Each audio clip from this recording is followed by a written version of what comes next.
I'll go ahead and call the roll, then I'll introduce a couple of new board members. Mr. Gertz. Here. Mrs. DeTore. Here. And Mr. Marker. Here. Would like to introduce our two new board members, Jackie DeTore. Jackie, I'll let them chime in if they would like, but Jackie lives in Russell, and Mr. Parker lives in Camden. So, anything you folks want to say?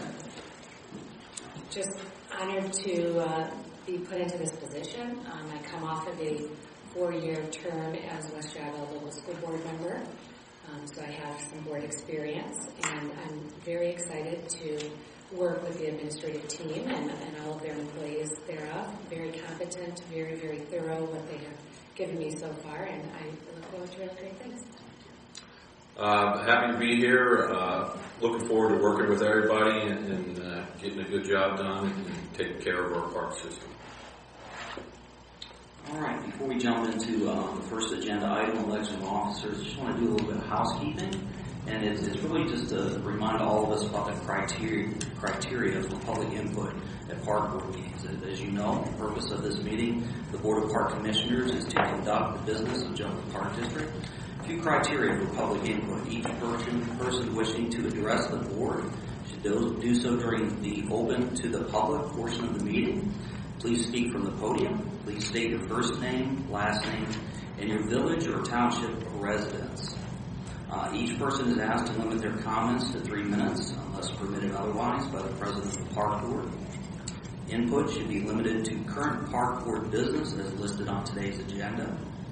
Park board meetings are not a time for open dialogue or question and answer between guests, members of park staff, and or board members. The board will take your comments into consideration and evaluate their necessity as to whether or not they should be addressed at a later time.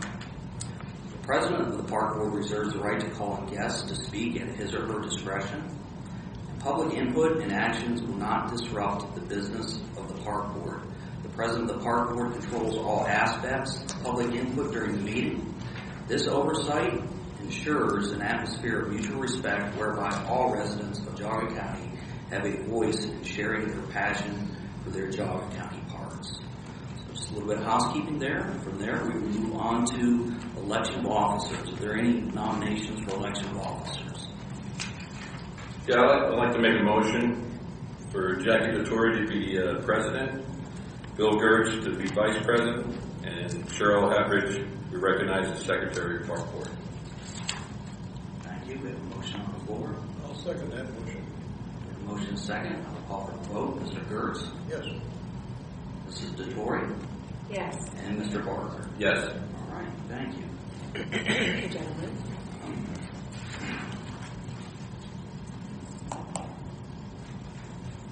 For those of you that are not aware, Mrs. DeTore was appointed to the 3-year term. Mr. Barker is taking a 2-year term, and Mr. Gertz has a 1-year term. One more year with us. My term is called a Putin.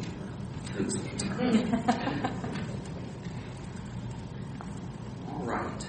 Next up is to approve or amend the meeting minutes from the December 8th regular board meeting. Before I open up the board for discussion, we do have one change that we need to make, and that is on page 3. Mrs. Shelley Sherman has contacted me and she let me know that where it reads. At the top of page 3, Shelley Sherman. Russell Township made comments that proposed bylaw changes, proposed park uses, and advised that Protect Geauga Parks has contacted the Geauga Prosecutor's Office. We watched the videotape, and she did not state Protect Geauga Parks has contacted the Geauga Prosecutor's Office. So we will strike the words Protect Geauga Parks and substitute with the word that she as an individual has contacted the prosecutor's office. You are also missing page 2 of the meeting minutes. Cheryl should have provided you with those. Apologize for that. Give you a second to look at page 2 and entertain any discussion or questions about the December 8th board meeting minutes.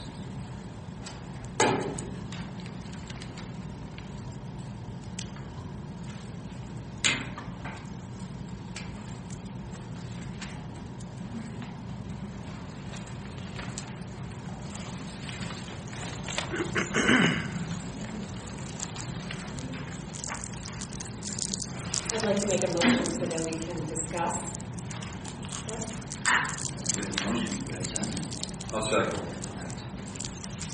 Seeing as if I was not present at this, Bill, do you see any issues with meeting No, minutes? I've gone through the packet twice and I didn't find anything glaring at all. Pretty accurate. I didn't even catch that. This is Sharon's. We caught it, right? I caught it. We caught it? Good. You're part of the loyal opposition, right? That's right. All right, if there's no further discussion, entertain a motion from the floor to approve the December 8th meeting minutes with the corrections. John, I think that was the motion. Okay, I apologize. Oh, sorry about that. So I have a motion, I have a second. You said Cheryl? Second. Okay. All right. Mr. Gertz? Yes. Mrs. Dottori? Yes. And Mr. Moore? Yes. All right, thank you. Next up is the Volunteer of the Month, Bill and Sue Berger. Are either Bill or Sue here? Hi, Sue.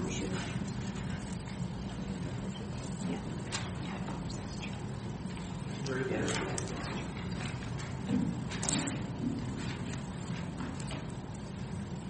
was going to say what we have.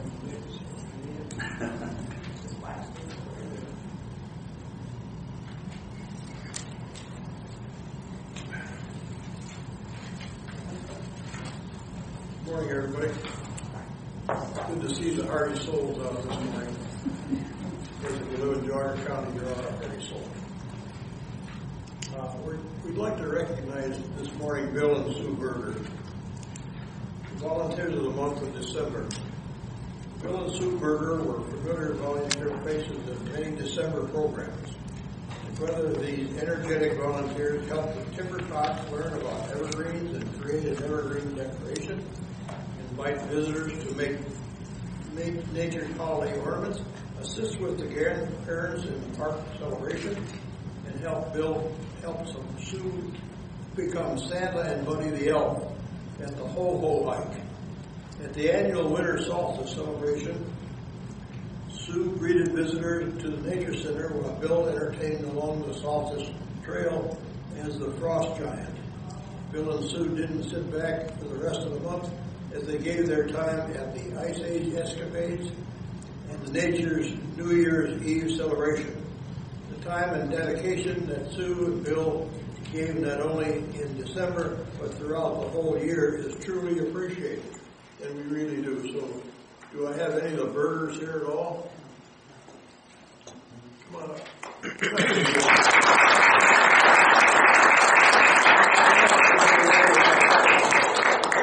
This is yours too. So. Wow, very nice. This is yours.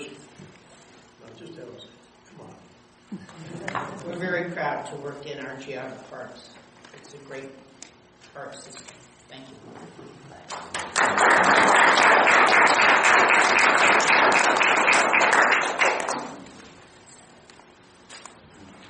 Thank you, Sue, and please convey our thanks to Bill. We appreciate you folks. All right, next up is open to the public. So, if anyone go ahead and call, and right now it is about 10:15. We can go to about 20 till. So, yeah.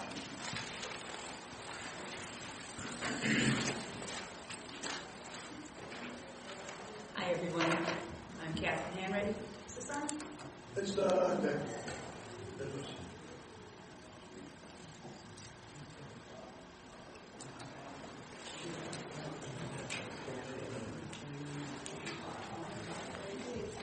Okay, I can talk loud.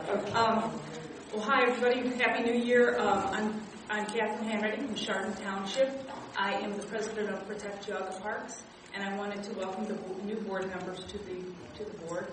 Thank you very much for taking the time to join and to be involved in our parks. I hope that we can enjoy a long and collegial relationship. We are truly a group that wants to protect our parks into perpetuity. We are friends of the parks. And we want to assure that they flourish long into the future. So we just really want to work together with you and hope that this new year can really give us a good working relationship. So thank you very much. And I have a couple of things, just a little bit of information about our group for each of you. And that group shall be known from this point on as the loyal opposition. I hope that we can be friends there. Thank you.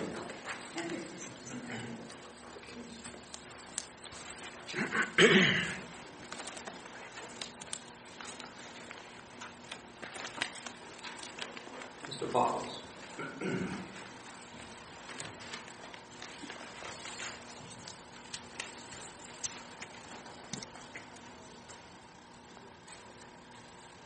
Good morning, all. Again, Happy New Year. And I'd just like to, in large measure, second what Kathy said about welcoming you. Protect Geauga Parks, of which I'm a part. Look forward to working with you. We're happy to meet with you. We're glad to see that at least some of you have some board experience, and I hope that serves us all well. We'd like to invite you. We'll probably send you individual invitations to meet with one or two of us, and we can discuss your view of the future of the park. I think that would be helpful to all of us to come to a better understanding that we don't necessarily get in a public setting. So we look forward to working together for the coming year. One suggestion I might put out, and we certainly discuss it with Mr. Andre, your lawyer and candidate for judge, I understand, Mr. Andre. Congratulations.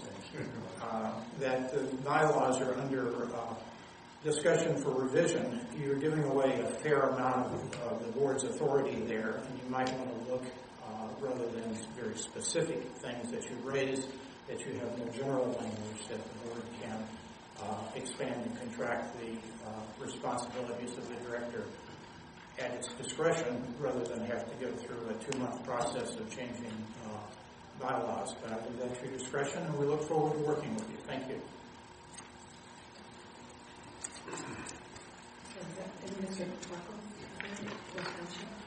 Troy, I'm sorry. Thank you. I've gotten too used to being here. It'll take me a bit to remember everybody's names, but I will try. As have I. Mr. Augustine from Parkman Township.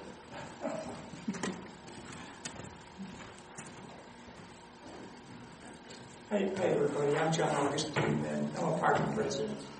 And I also would like to congratulate you on your appointments, and I hope you're here for a while, well, at least as long as your term. I am a little confused though. The parks were originally started. This doesn't work. I take it, right? No, I'm sorry. Okay, that's fine. Originally, the park districts originally started way back in the early 1900s because of fast disappearing natural areas. The urban area in Cleveland was expanding, and in other areas of the state. And the state legislature decided parks were important to protect some of these natural areas. And so that was actually written in the Ohio Revised Code of the reasons for the parks. It wasn't written in there that they be primarily areas to amuse people, or for recreational facilities, or for sports facilities, or for every other hobby that people come up with that makes noise and detracts from the natural area and affects the biodiversity. I guess I'm a little confused about, in the past, probate judges have appointed people who had interest in natural areas, experience in that areas. They may have had involvement in the parks. And maybe you could tell us how, if you also had experience in that areas. Many of the past commissioners have had a strong science background. They've been volunteers for the parks. They might have worked on park levy committees. Maybe you could, again, I'm asking this as a statement. I'm not questioning you because I'm not allowed to ask questions here. I've been told in the past. Many commissioners have also worked with other groups that are interested in natural areas. Places like the Cleveland Museum of Natural History, their Natural Areas Division, Western Reserve Land Conservancy, Nature Conservancy. maybe you could tell us if you've ever had any support for those type of organizations, and if so, which ones? Have you given them any financial support? If you haven't, one of the questions that comes up is oftentimes people will get into an organization because they really don't have that much of an interest, but they want to bring their own agenda to it. Maybe it's a political agenda. In the past, one of the park commissioners was the judge appointed him because he was, I'm kind of guessing, this is my own view, because he was running for county commissioner and that this would have given him publicity at that time, and it did. If you can look at the park newsletter, there were pictures of him in there, and quite the day, election day. And by the way, the judge does, my understanding, he approves every one of these park newsletters that come out. This came out on election day and has a number of pictures of Mr. Johnston in there.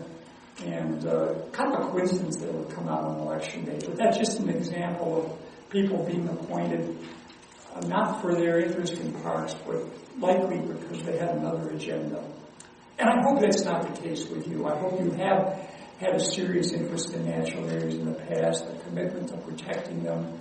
And I hope you'll use park funds for that purpose, because in Geauga County, natural areas are disappearing quickly. Development may not be rampant all over the state, but in Geauga County, it's marching along pretty quickly.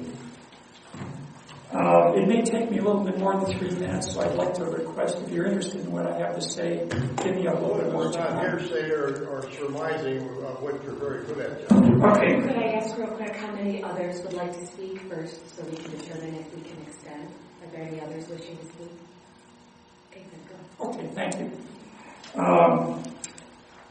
So again, I hope your goals are, the park has funds. The judges and others have tried to limit the amount of funds coming into the parks. Many of us feel those funds should be spent primarily for protecting natural areas, and that means acquisition of land, acquisition of conservation easements, things that it would be easy to spend a lot of money on those for people who feel that's important. And I urge you to look into that, and we'd be glad to. I can give you some references about things you can read up, or you can read up on that. So just to sum things up, I hope you will surprise us citizens with your competence, interest, and your commitment to protecting the vast disappearing natural areas, and actually use funds for that purpose. Now, another topic. An individual, a citizen, sent an email to our group, and it was passed on to me regarding the Nassau Observatory. I think you may know that's the observatory park. Nassau was the old observatory that Case built back in the 50s, and the park is doing quite a bit of work there, working on the building and the telescope is going to be. She was concerned that the telescope was not being protected during construction work there, and apparently she was there on a tour. So I guess that should be looked into. A lot of damage can be done to a telescope, something like that, an instrument, if it's not being protected. I do work on telescopes. They called me up to Albion, Michigan about a year ago to work on their Alvin Clark refractor there. And they had done sandblasting in the dome to remove the old paint, etc. And they had not protected the telescope while it was doing it well. They had not protected it adequately. I think they may have had some plastic wrapped around it, not really well. But grit from the sandblasting got into the main bearings, and I did quite a bit of work at the time, but I'm going to have to go back up there to completely disassemble the mount. It would be a shame if that had to be done on the Nassau telescope, because the telescope is in pretty good shape. The mount is, but if it's not protected, then it probably should be sealed with at least a couple layers of visqueen, everything taped. The mirrors are going to have to come out of there for re-luminizing. And now would not be a bad time to do that, even before they work on the building, just to get them out of it, get them away from construction workers, you know, who may not realize how important it is. And I'll leave it at that for now. I'm well over my time. Thank you very Take much. care of that comment. I wish you well. Thank you. All right.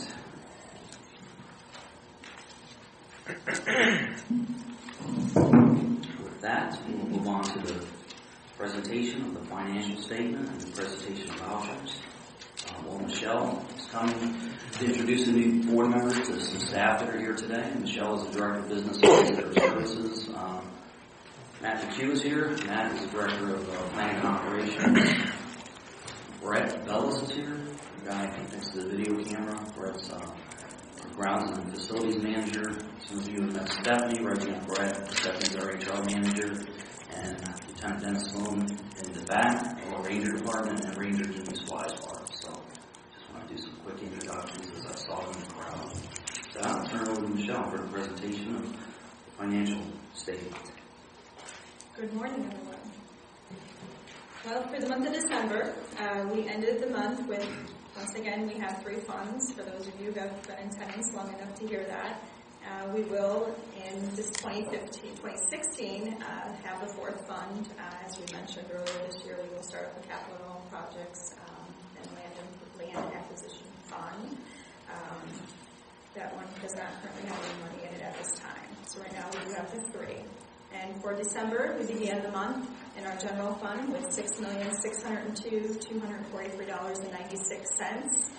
And we had expenditures of $395,453.35, revenue of $68,788, and an ending balance of $6,275,578.61.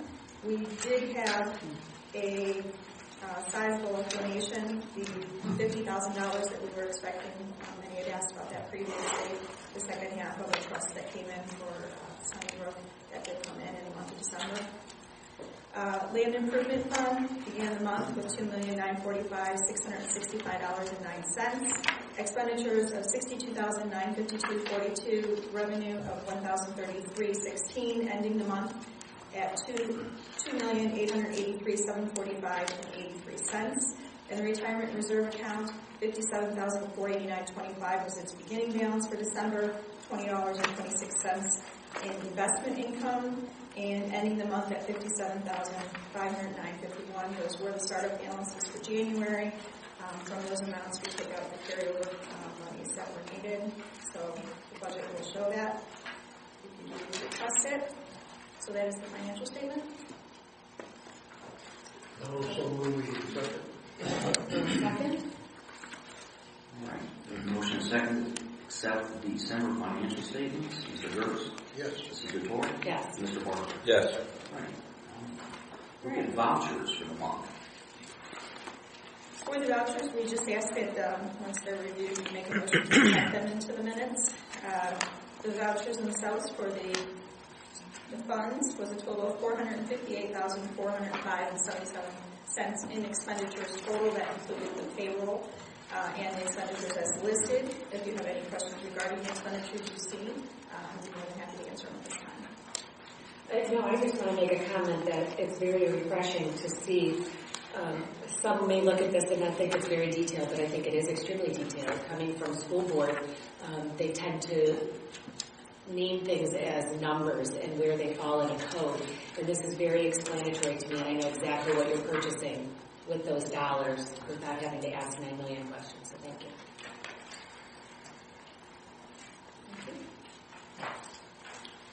If there are no questions, we would ask you. Oh, sorry, John, go ahead. No. Go ahead, Michelle. Oh, like make a motion to accept them into the minutes. So Okay. So second. Second. Mark. Mr. Gertz? Yes. Mrs. Detour? Yes. And Mr. Barker? Yes. All right, thank you.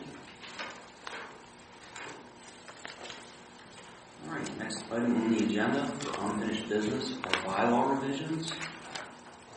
What we went ahead and forward is bylaw revisions that were presented to the board in December because we have 2 new members. We wanted you folks to see them. And if you approve, we will go ahead and enter them into the record, and we would vote on them at the February board meeting. So we'll go ahead and open it up for discussion. I made a comment at the last meeting that I thought that Dave did a good job on this. A lot of common sense entered into this. That's good. Oh, and I will say, I was head of the policy and legislation for West Java Schools, and so I have read thousands of bylaws and policies, and although we may not always like changes, these are very clear and apparent changes, and I think that moving forward with them would be good. I agree with that. Moving forward, reading them over, I think they're a good thing for us. Entertain a motion. Make a motion to enter them into record. Second. Mr. Burns? Yes. Mrs. DeTore? Yes. And Mr. Barker? Yes. All right, those will be entered into the record. Take a look at those again in February. Thank you. Next up, you have Stephanie come up, share the revisions to the uniform policy and some of the reasons why. Morning. We would like to have a resolution to the minutes, or I'm sorry, to the current version of the uniform section of the policy manual, as well as I've given the current and the proposed version. The proposed version will allow intermittent status employees, such as auxiliary rangers, to receive Park District deemed uniforms and equipment, and will allow other required uniforms and equipment upon supervisory review. The reason for this is the auxiliary rangers currently are not supplied with bulletproof vests. So they are supplied with a vest, but it would be an old vest. So, which could be a significant cost to them, up to $700. So we're looking to change that so that they could have that.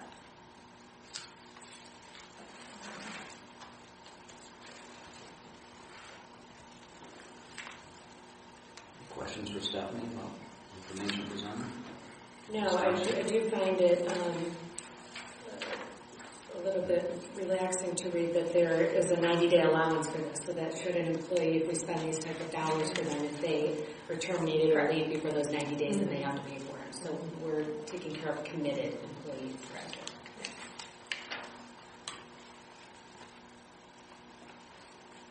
Any further discussion? I'll entertain a motion from the floor. So moved. All right. Second. Motion and second. Mr. Gertz? Yes. Mrs. DeTore? Yes. And Mr. Barker? Yes. All right, thank you. A little bit of housekeeping. All right, moving on to the 2016 budget resolution number 2-16. Any questions for Michelle, myself, staff about the 2016 budget? What you have before you is the amended budget. The first version went before the Budget Commission in July. That is the budget that is currently in place. At this time, the version that you have includes all of the detail. This is the version that most likely most people will want to request. It includes all of our department detail. It includes personnel detail. And the most current form, the one I gave you this morning, includes the last minute changes, including the January 1st change that is done by the auditor's office for a little bit extra real estate that they always certify a little bit extra once they know in January. So basically, with that said, it's 45 pages long. But to summarize it into what we need to get approval for is the document that is much shorter. Because we already have a budget in place, I only need to get approval for the changes from that budget that's in place to this budget that you have before you now. With that said, I'm going to go through slowly, and I'm going to ask for the changes to be approved one by one for the various funds, if that's okay with you. And that being said, just some terminology in case some don't know it, appropriation is going to be expenses, certifications will be revenues. And I'll go through the funds, I'll talk about the fund, and I'll talk about what I'm requesting. So for the general fund, which is the main account we use for all of our operating expenses, our personnel, and most of the purchases we do on a day-to-day basis. We initially had a 9.834055 appropriation budget, which would be the budget, our expense budget. We are requesting additional $582,950.80. The detail as is shown in that particular page I gave you. The new appropriation in the new budget would be for $10,417,005.80. So what I am requesting is amendment number 1 for an additional $582,950.80. We would like to approve that change. I would just like to state for the record that although this is my first board meeting, I did spend a few hours with Michelle to get acclimated to the budget so that I had some pre-knowledge and I wasn't just seeing this for the first time. So I have reviewed a lot of the questions that I had ahead of time to get familiarized with this budget. And I would so move to accept. We have a motion. Do we have a second? I'll second. Mr. Gertz? Yes. Mrs. Detour? Yes. And Mr. Barker? Yes. Thank you. All right, next account. Now speaking to the certification or the revenue side of the same fund, the general fund, this would be the revenue we're expecting to bring in for the year. The current budget in place, this would include what we had passed in July, as well as the change that the auditor's office made in the beginning of January here. The current certifications are $6,713,995. We are actually going to request a decertification or a reduction in certifications of $27,620. And that would leave our new certification request at $6,686,375. So this request is for a decertification of $27,620.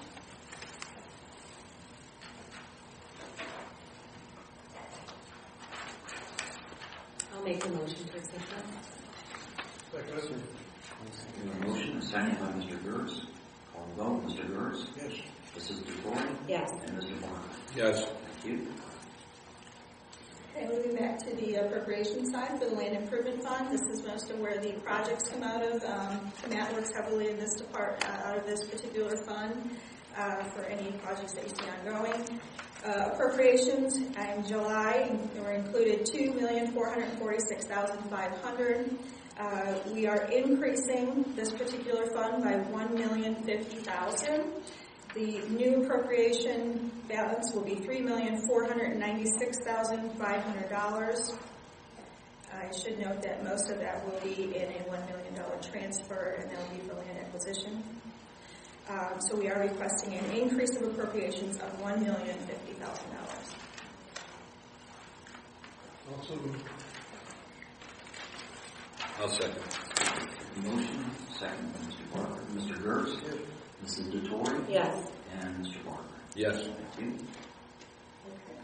Now for the certification revenue side of the same fund, the Land Improvement Fund, we initially had revenue estimated at $3,369,000.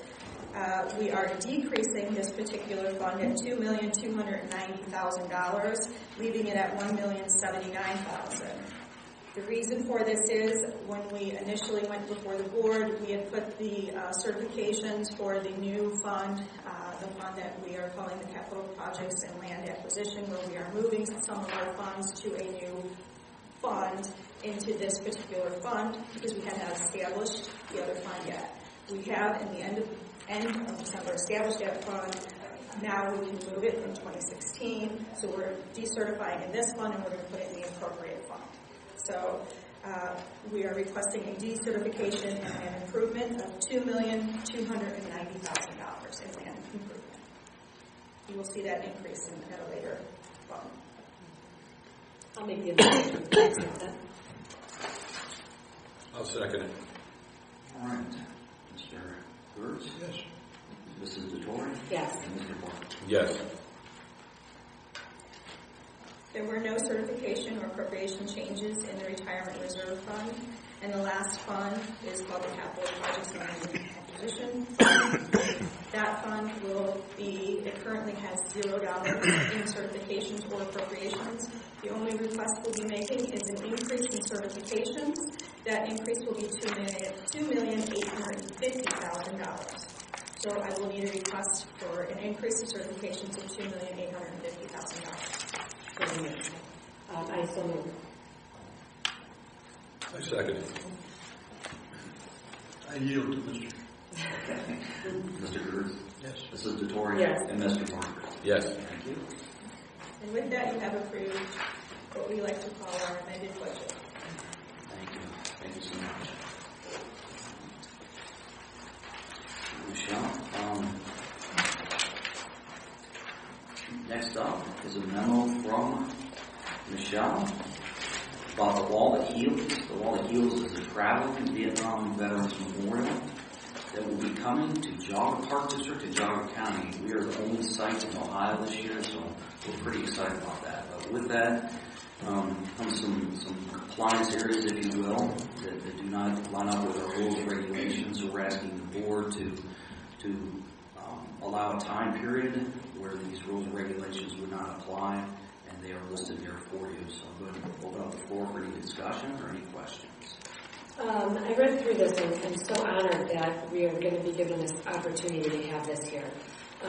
In regards to the items that you're requesting that we adjust for our bylaws, the only area of concern that I have is the request is from September 8th to the 11th.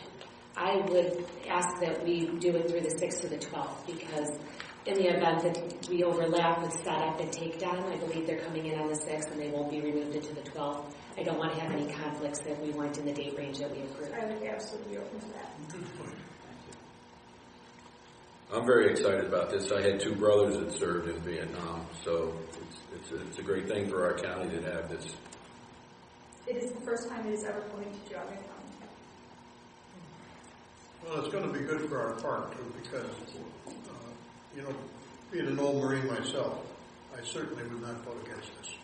This is a great thing to have be brought to our park for the exposition of the names that I'm sure they're going to be relatives on, that they're going to come up with. It's a great thing. It was a terrible war. We've already partnered with the Geauga Veteran Services, and they have agreed to pay the cost for the wall itself. They also have agreed to man the wall 24 hours a day with veterans. As part of our application package, we wanted to offer something unique in the way that we would be memorizing it and absolutely not losing the fact that this Vietnam Veterans Memorial Wall is a memory of the veterans. My father's a veteran himself. And not losing the fact that what we have to offer for this wall in this great location here at Big Creek Park is a park district and memory, and people could go on solitude walks, and we could offer the walks with the little candle lights, and we have nature that after they're done, they may be able to, with their family, go and enjoy something else and memorize as they walk through Geauga Park. So we wanted to be able to provide a connection with Geauga Park and with the Vietnam Wall together, and they were very pleased with what our package had to offer in it, and they actually moved somebody else out of the September 11th date so that we could get it. So that's what we're working on now, is making sure that we not only memorize the Vietnam Veteran Memorial Wall, but we also appreciate Geauga Park District in doing this, and we don't lose sight of that as well. Well, and I also noticed we're the only Ohio stop. The only Ohio stop. The only Ohio stop. Yes. Which is an Yes. In fact, it will be going to the Lyndon B. Johnson Presidential Library.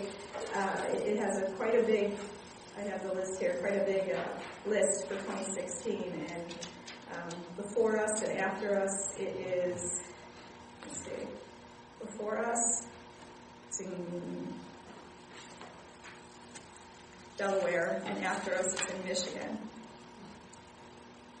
So the tours the entire nation. It comes with a traveling museum, and it has a museum piece, and it also has a school aspect. And I've already spoken with the Berkshire superintendent, and and we will be speaking with all of the schools and getting them involved and bringing out the schools, because there is a school aspect as well for all schools to come and learn about this. And there are school tours as well going on constantly throughout the day.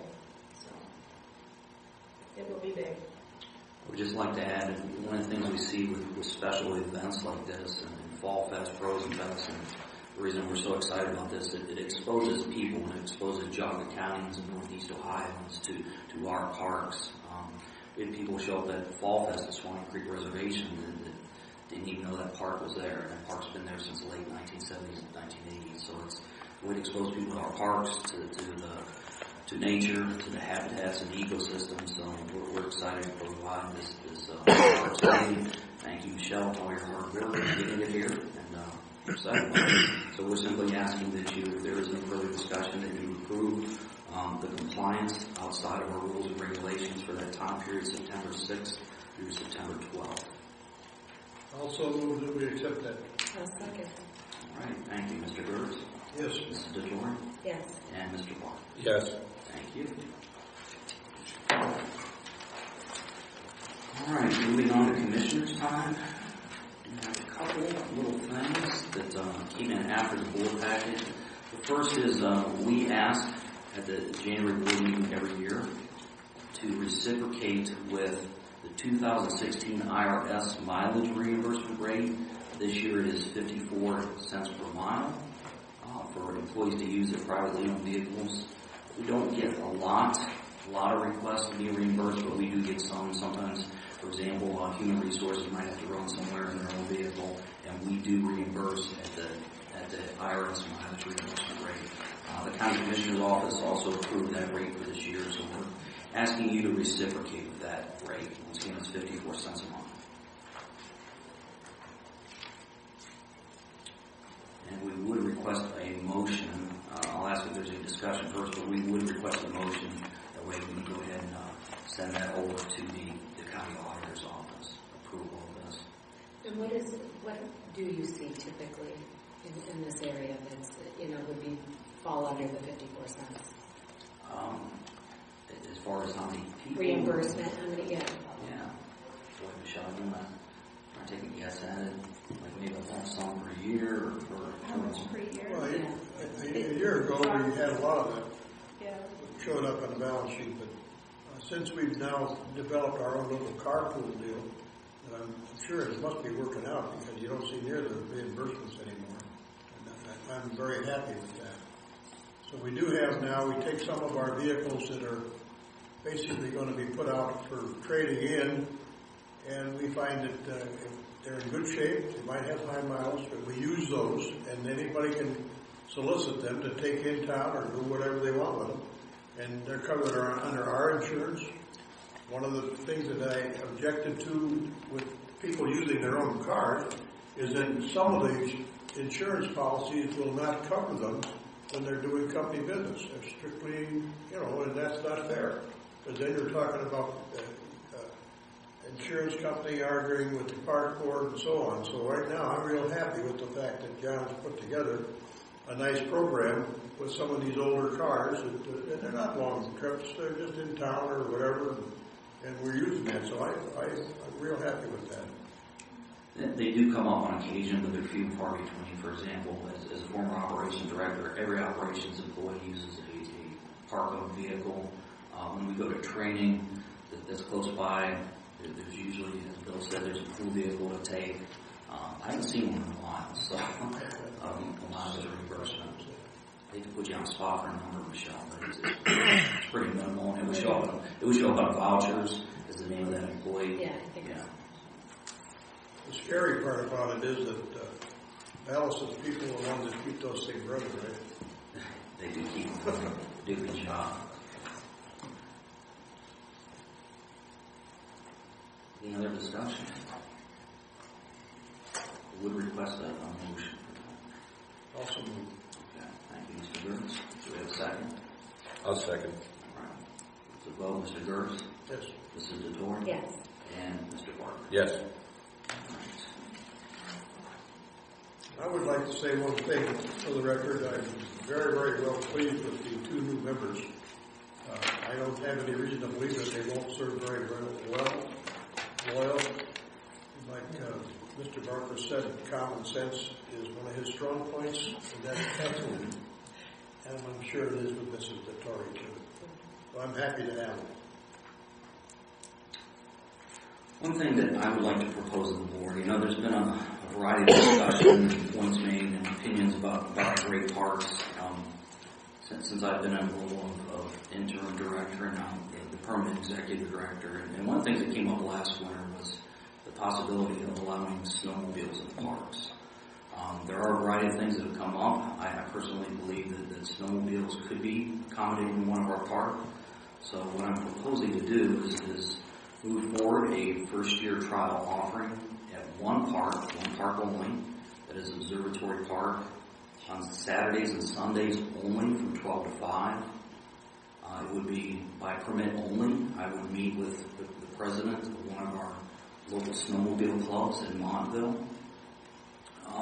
What's appealing to this and getting people involved in our parks is this local club is willing to assist with trail maintenance, even outside of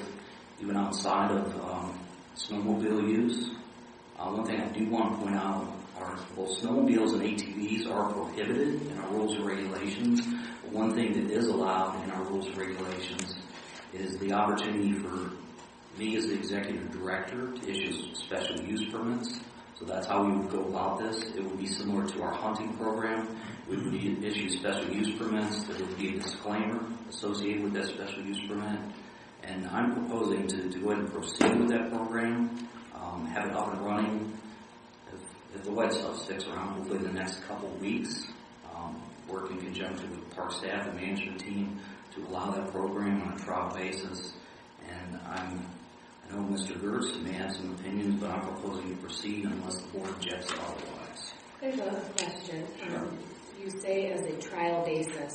At the end of this season, will significant evaluations be done to determine if that's something that we keep or it benefits, pros, cons of the whole program? We would. One of the things that I would do when I was in the operations department is I was big on after-action reports for anything, whether we built a new fishing pier or it was a new program. Michelle staff has done some after-action reports, so we would take this time of reflection and after action and see what the costs were associated, how much time was involved, and things of that nature. So. I have a couple questions. Would there be an age limit on somebody operating the machines? And would they have to get certified to use the parks to do that? I can't really speak to the certification. That's one of the things I wanted to see if you were open to it first, and then I would meet with the president of Ohio State Snowmobile Association and begin to formulate a plan for this with hopes that it would be up and running by the first Saturday in February, assuming we have winter. You'll have to pardon me, but I'm going to object. This was brought up at the last meeting when two of our board members were not present. Specific objections were waived. This was not on the agenda. Now you're proposing to implement it before the next board meeting, as these folks that have a chance to see what your evaluation is. This is sandbagging, and I'm very, very upset on that.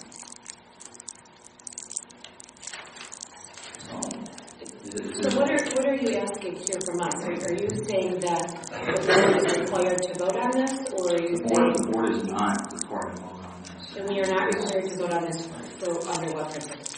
Because of the special use permit? That's correct.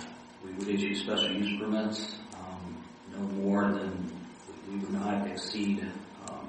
What I'm looking at doing is working with the group of Montville Highlanders. We would not exceed any more than 30, 40 permits. It would be limited to one trail, and then we could go ahead and there are a number of things, projects, programs, special events that we implement on a day-to-day basis. And I feel just because some people disagree with this does not necessitate a lack of action on our part. And try this program. Mr. Boggles, you do not have the floor. You do not have the floor. Mr. Boggles. You brought this up by surprise, and it is unfair. Mr. Boggles. It was specifically rejected by the survey. Mr. Buckles, you do not have the floor. Thank you very much. I want the record to show that I am in direct opposition to this. I've been through this before. It seems to me it's a great deal like our president limiting permits for the good people. Well, that's fine, but you know, it's not the good people you have to worry about, because when that thing closes at midnight or whatever, you're going to have all kind of people through there.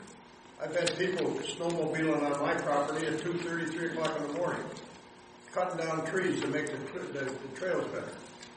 You can't police them. I feel sorry for the rangers if they're going to have to do this. I am not in favor of this whatsoever. I just want the record to know. Thank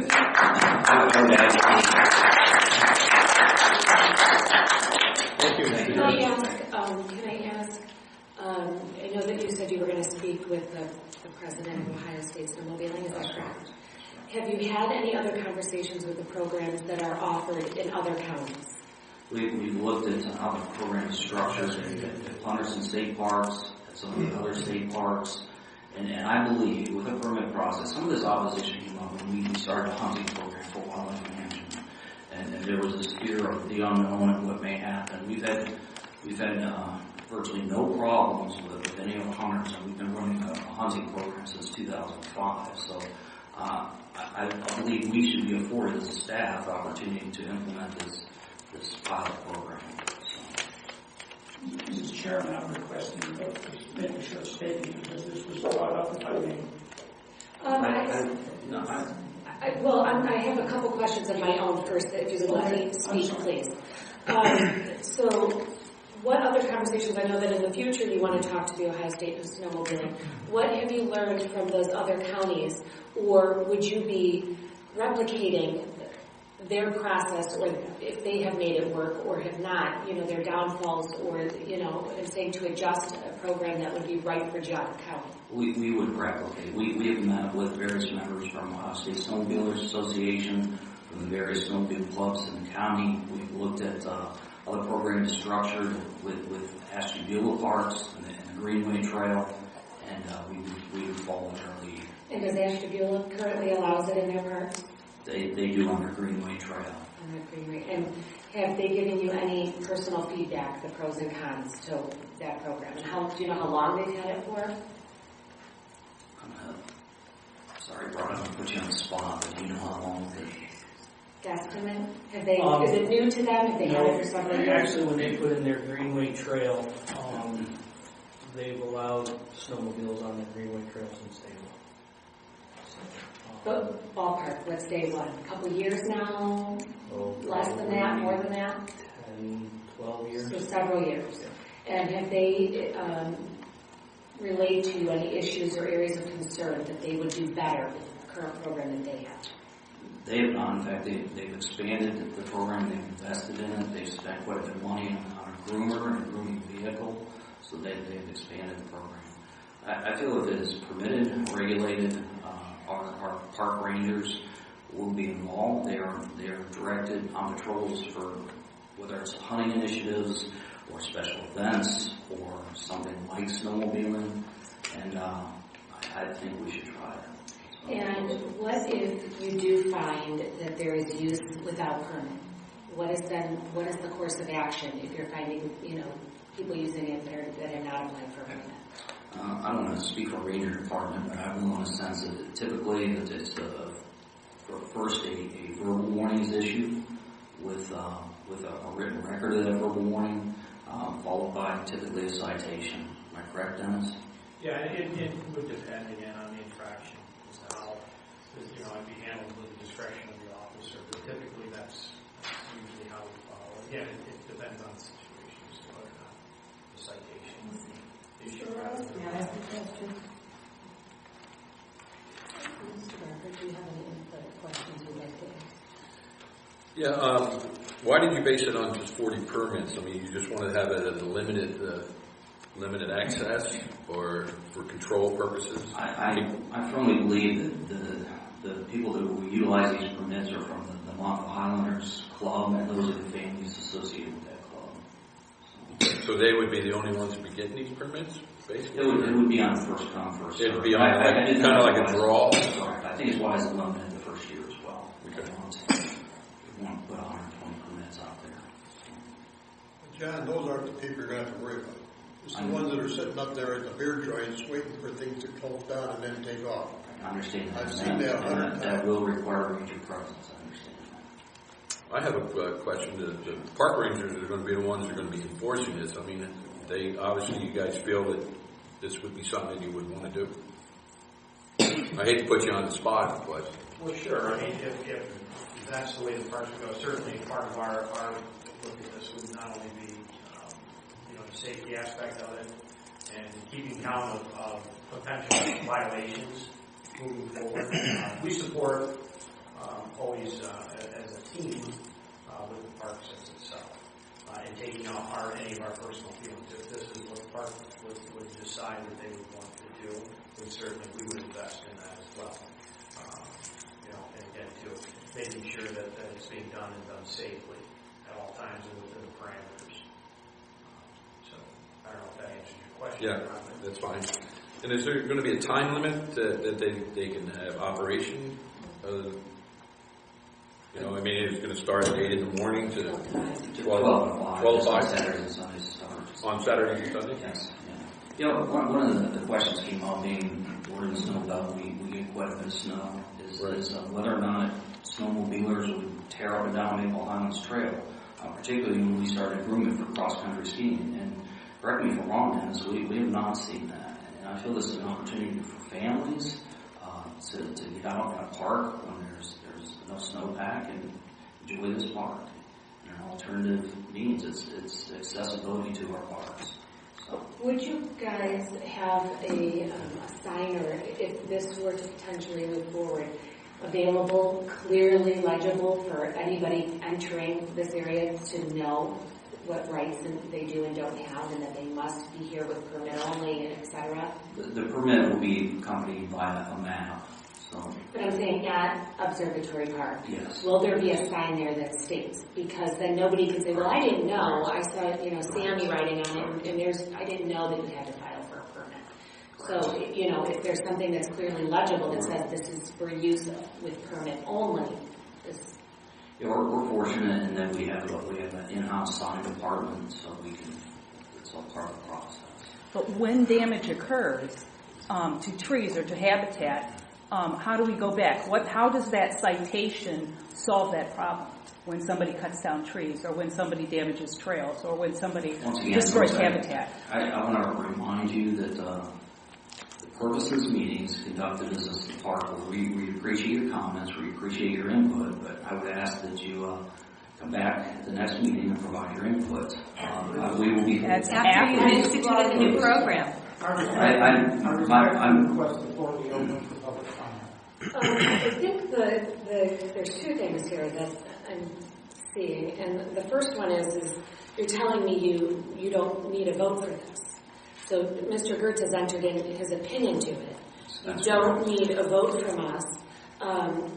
So I don't really know. I know that this is more of an informal. But the second thing is again, what I think everybody, whether we're for or against something, we never know what the outcome will be until you have trial and error, right? If it does not work out, it will not move forward, correct? That's right. And I pointed out the fact that the prohibition of ATVs and snowmobiles is in the current rules and regulations. So you wouldn't want to take that out, and people would show up to the Westwoods and assume that they could ride snowmobiles. So this is a trial program that will be evaluated afterwards. And I suspect you will give us an extremely thorough report afterwards of any citations or any issues or any damage that was done, etc. And will that be an unbiased report? May I ask a question as a biologist? Mr. Oros, has Natural Resources Management done an environmental impact statement on what this would do? I would propose that we don't need to open up the floor to public input. All three of you could move to vote this down, to prohibit this. You could move and initiate a prohibition from this occurring. Mr. Gertz, you could make that motion. I'm not sure that's appropriate at this time. When the time comes up, I'll be glad to do it.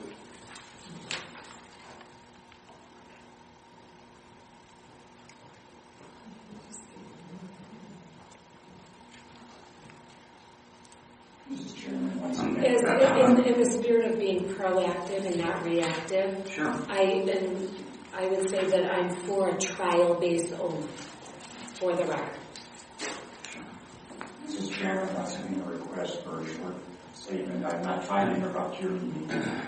You know what, sir? I have heard some things that might be worthwhile adding. And you know what? I have read several articles. I have read, and again, because we don't have to vote here, I stated my piece where I think that being proactive in trialing something only, I would not commit to this going to the future without any proper evaluation at the end of the season.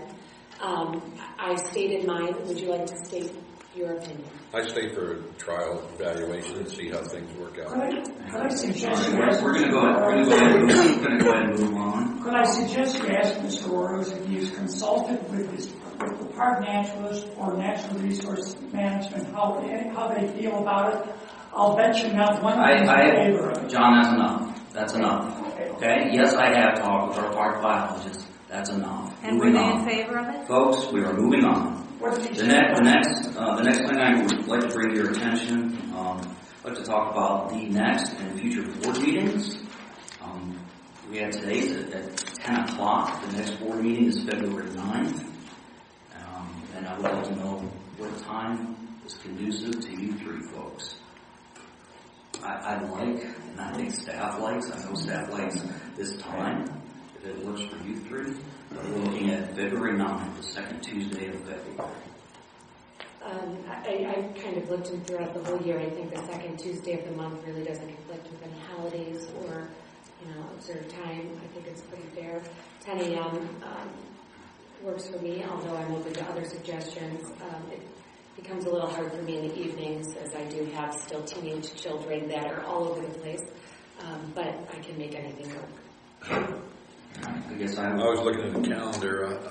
I'm a baseball coach at Notre Dame College, so we do go away quite a bit. But it seems like Tuesday at 10 a.m. would probably be the best. But if I have to call in and make a change, I'd have to let you guys know. We have a month, so let's go ahead and propose. I'm about as flexible. Yes. Okay. Well, then I will propose Tuesday, February 9th at 10 o'clock at this location.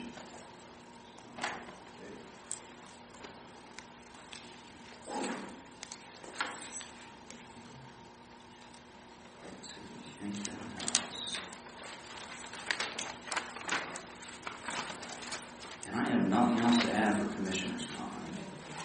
And I do have something to add, and I will risk being thrown out of this meeting because, John, I believe that you have overstepped your authority, and I think that that you are taking advantage of the fact that you have a new board that is not versed in what they are allowed to do and what they're not allowed to do, and that you can cause a lot of damage in a very short time by implementing this study without further. Mr. Oros, do you need a motion to go into executive session? Is that the next item? I do. Okay. Under what? Under looking at the properties, land acquisition to consider, and we have some personnel matters regarding promotions and or new hires. I will second. Thank you, Mr. Gertz. Yes. Mrs. DeTore. Yes. And Mr. Martin. Yes. Thank you, folks. I'll let you go.